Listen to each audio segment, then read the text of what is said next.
is Eric Thompson. I'm an associate professor of economics and director of the Bureau of Business Research, which is part of the College of Business Administration here at the University of Nebraska-Lincoln.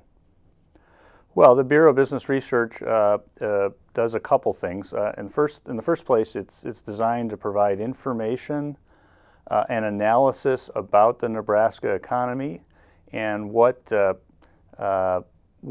economic trends or economic policies might portend that the Nebraska economy is likely to grow faster or perhaps grow slower. Analyze factors that influence major issues in the Nebraska economy, such as brain drain and population loss. At the same time, the Bureau operates primarily by engaging faculty, graduate students and undergraduate students of the University of Nebraska to conduct these research studies. So I think the Bureau is also helping the university achieve its research and teaching mission by offering these research opportunities to faculty that can lead to publication, and also to graduate students, but then also teaching graduate and undergraduate students about economic research methodologies. Well, agriculture is one of, if not the leading industry in the state of Nebraska. First of all, on its own, it supports a significant share of the economy. Also, there's a number of, or a significant share of Nebraska's manufacturing industry, its transportation industry, and a few other industries that are pretty closely tied to the state's agricultural production. So, recent estimates suggest that Nebraska's agricultural production plus related industries and manufacturing, transportation, and so forth, probably, particularly when you consider the additional employment that they support through their economic impact, altogether probably support about a quarter of Nebraska's economy.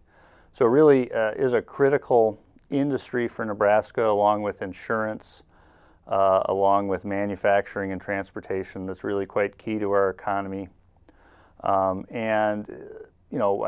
think it's well known that the agriculture that's occurring in rural areas is also supporting a lot of employment, manufacturing activity, other industries in the urban parts of the state as well. 2011 was a record year for Nebraska farm income. It's likely that incomes in 2012 and beyond will retreat somewhat from that record year. But that said, it's likely that farm incomes in Nebraska, which have been elevated the last 5 years, will continue to be elevated.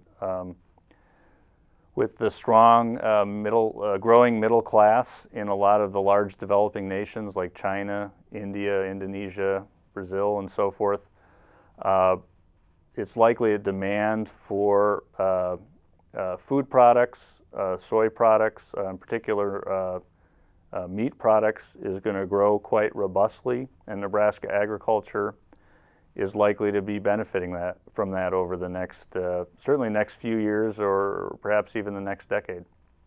Food scarcity is ultimately linked to a lack of purchasing power.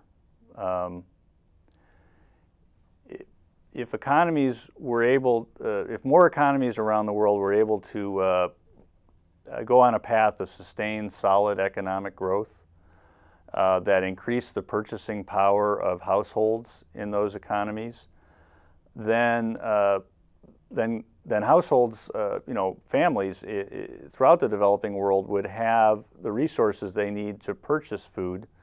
Now, it might not be possible in the country or regions of the country that they're from to expand agricultural production, but there will be parts of the world where that is possible. So an effort to reduce food scarcity certainly needs to partly be about helping people throughout the world grow more food, but it also needs to be about making sure more nations in a general sense are economically successful, so that their residents will have the wherewithal to purchase food which then will be grown in some part of the globe.